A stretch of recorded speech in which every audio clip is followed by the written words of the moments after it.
প্ৰথমতে নমস্কাৰ জনাইছোঁ। কথাটো এনেকুৱা, যোৱাকালি ৰাতি 9টামান বজাত বোধহয় 11টা ৰাতি 11টা বজাত মানে আমাৰ কোকৰাঝাৰ টাউনৰ ওচৰতে তিতাকুৰি বুলি জেগা, আমাৰ মেইন ৰাস্তাত স্থানীয় ৰাইজৰ সহযোগত আৰু সচেতন আমাৰ মিডিয়া বন্ধুসকলৰ প্ৰচেষ্টাত মানে গাড়ী দুখন আমি অভাৰলোড টানা ডাম্পাৰ দুখন কৰায়ত্ব কৰিবলৈ সক্ষম হৈছোঁ। তেনেকুৱা গাড়ী ৰাতিত এনেকৈ মাজে মাজে আহে, আমি যোৱাকালি গম পালোঁ। এইটো আমি আজি যোৱাকালি ৰাতি হোৱাৰ কাৰণে গাড়ীকেইখন ৱেট ব্ৰিজত নিয়া নহ'ল। আজি ৰাতিপুৱাতে আমি নিলোঁ আৰু এইটো ৱেট ব্ৰিজত উঠাৰ পিছত গম পালোঁ এখনত মানে 27 টন বেছি আছে আৰু আন এখনত 26 টন বেছি আছে। 27 টন বেছি যিখন আছে তাতে আমাৰ MV ৰুল মতে 74,000 ফাইন আহিব আৰু আনখনত য'ত 26 টন বেছি আছে তাতে 72,000 ফাইন আহিব। আচ্ছা, কথাটো হ'ল ফাইনটো এতিয়া ধৰাৰ পাছত আমি পালোঁ, কিন্তু গাড়ী যে আহিছে মানে অভাৰলোড, সেইটো আমাৰ কাৰণে খুব উদ্বেগজনক আৰু আমি বিভাগীয় ফালৰ পৰা ৰাইজক ধন্যবাদ দিম আৰু এই আমাৰ মিডিয়া যি বন্ধুসকল আছে তেওঁলোকক আন্তৰিক ধন্যবাদ জনাম। এনেকুৱা আমাৰ কোকৰাঝাৰ ডিষ্ট্ৰিক্টত অভাৰলোড গাড়ী চলোৱা 100% নিষিদ্ধ আছে আৰু এইটো ভৱিষ্যতেও এনেকৈ যদি আমাক সহযোগ কৰে আমি ধন্যবাদ থাকিব আমাৰ সদায়, মষ্ট ৱেলকাম, আমি আদৰণি জনাম। এতিয়া আমি এই দুখন গাড়ী আমাৰ MV ৰুল মতে যিটো আহে সেইটো ফ'ল' কৰি পেলাই তেওঁলোকৰ পৰা জৰিমনা বিহা, তাৰ লগতে ৰুলত যি যি প্ৰচেছ আছে প্ৰচেছ মানে কমপ্লিট কৰাৰ পিছতহে গাড়ীখন যাব দিয়া হ'ব। গাড়ীত বালু আছে, আমি যি দেখিছোঁ বালু আছে, গতিকে ক'ৰ পৰা আহিছে চালানত তেওঁলোকে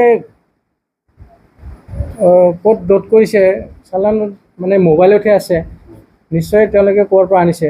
আমাৰ ডিষ্ট্ৰিক্টত সোমাইছে গতিকে আমি পাইছোঁ, ক'ত নিব সেইটো আমাৰ কনচাৰ্ণ নহয়। সেইটো প্ৰত্যেক গাড়ীৰ মানে এটা বহন ক্ষমতা থাকে,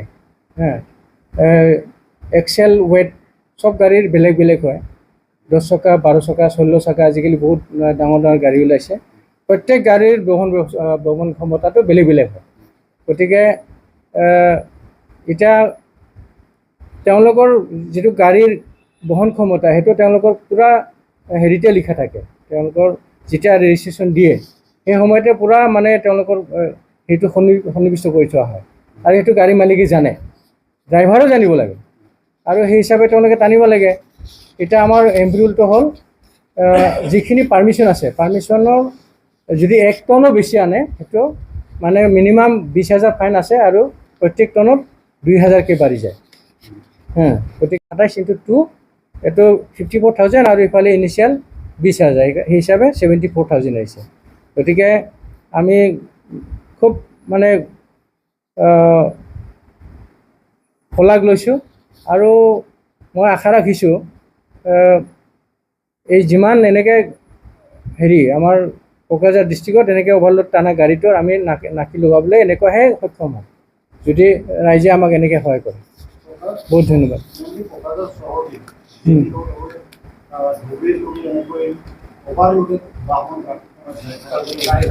সেইটো আমি ব্যৱস্থা ল'ম, ঠিক আছে। এইটোৱেই মানে আমি গম পোৱা নাছিলোঁ, এতিয়া ৰাইজে ধৰি দিছে যেতিয়া আমি এতিয়া ৰাতিটো ডিউটিৰ কাৰণে ডিটেইলমেণ্ট ল'ম। আমি আমাৰ ডিউটি চাৰ্ট থাকে, কোনদিন কেতিয়া ক'ত ডিউটি কৰে, আমাৰ সেই ডিউটি ট'ৰ ডায়েৰীটো এপ্ৰুভেল হয়, এপ্ৰুভ হোৱাৰ পিছত সেই হিচাপে আমি আমাৰ কাম কৰিব লাগে। তো যোৱাকালি ট'ৰ ডায়েৰী হিচাপে এইটো ৰাতিত নাছিলে, গতিকে এতিয়া আমি ৰাতিত এনেকৈ চেকিঙৰ কাৰণে ট'ৰ প্ৰগ্ৰাম কৰি পেলাই আমাৰ হাই অথৰিটিৰ পৰা এপ্ৰুভেলটো লৈ পেলাই আমি ৰাতিটো এতিয়া ডিউটি কৰিম। নাই মেন পাৱাৰ ঠিকে আছে, আমি মেন পাৱাৰটো একো কমা নাই, মেন পাৱাৰ ঠিকে আছে, কিন্তু আমি দিনত চব কৰিছিলোঁ। আমি এতিয়া গ্ৰুপ 4টা গ্ৰুপত বিভক্ত কৰি পেলাই দিনত মানে চুকে কোণে আমাৰ মানুহবিলাক যায়, group A, B, C, D, even আমাৰ যে আপোনালোকে নিশ্চয় জানে আমাৰ এতিয়া অফিচৰ কামবিলাক প্ৰায়ে অনলাইন হৈ গ'ল, গতিকে অফিচত কামৰ ভিৰ এনেকুৱা কমিছে আগতকৈ। সেই হিচাপে কামৰ ভিৰটো চাই পেলাই আমি কেতিয়াবা আমাৰ অফিচৰ ষ্টাফকো লৈ পেলাই আমি বাহিৰত যাওঁ। গতিকে সেই হিচাপে আমাৰ ইয়াতে ষ্টাফ শ্বৰ্টেজৰ কোনো প্ৰব্লেম ফেচ হোৱা নাই। দিনত পূৰাই কৰা হৈছে, মুঠতে ৰাতিত যে কৰিব লাগে সেইটোৰ কাৰণে এই ট'ৰ প্ৰগ্ৰামটো অলপমান এডভান্স এপ্ৰুভেল লৈ পেলাই কাম কৰিব লাগিব। সেইটোৱে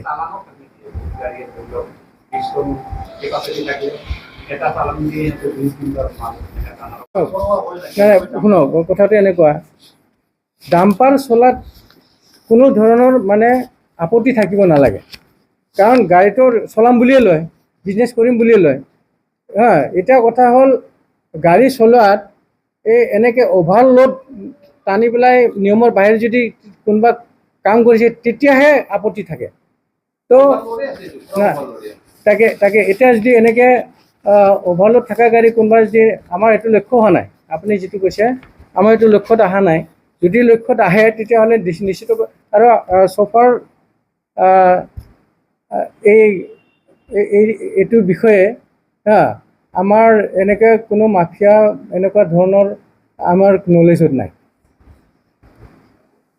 আমি নাজানো। গতিকে এইটো চব কেতিয়াবা ক'ত যায়, কোন সময়ত যায়, সেইটো সেইকাৰণে কৈছোঁ মই, ৰাইজৰ মানে এই আজি যেনেকুৱা ৰাইজে এতিয়া সহযোগ কৰিছে, এনেকৈ হ'লে সেইবিলাক মানে ছল্ভ কৰাত ইজি হ'ব। সেইটোৱে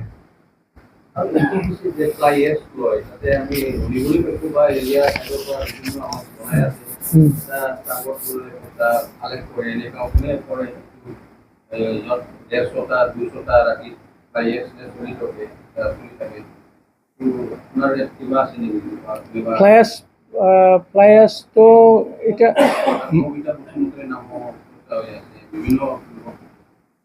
নাই, আপুনি নিশ্চিতভাৱে এইটো ফ্লাইএছৰ কথাটো এনেকুৱা,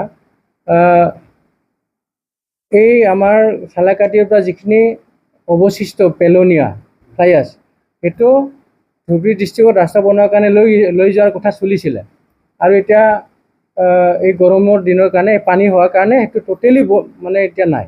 ময়ো মানে পাব্লিকৰ পৰা এনেকৈ ফোন পোৱাৰ পিছত ময়ো গৈছিলোঁ, কিন্তু এতিয়া আজিৰ তাৰিখততো নায়েই। মই যিদিনাখন ফোন পাইছিলোঁ সেইদিনাখনো গৈছিলোঁ, গাড়ী এখনো পোৱা নাই। এতিয়া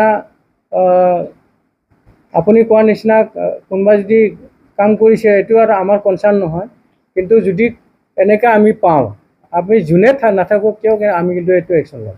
কিন্তু আজিৰ তাৰিখত আপোনালোকেও দেখিব তাতে এনেধৰণৰ কোনো গাড়ী চলা নাই, সেইটো আমাৰ কনচাৰ্ণ নহয়।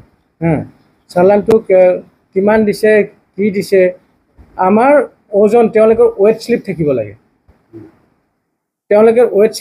কাটা শ্লিপ। ইয়াতে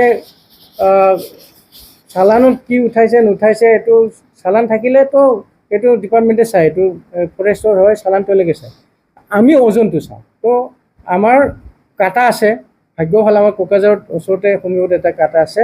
গাড়ীখন আনি আমি চালান থাকিলেও নাথাকিলেও ওজন কৰিলে আমি গম পাই যাওঁ, আৰু হিচাপে একশ্যন লওঁ। সেইটোৱেই। Thank U.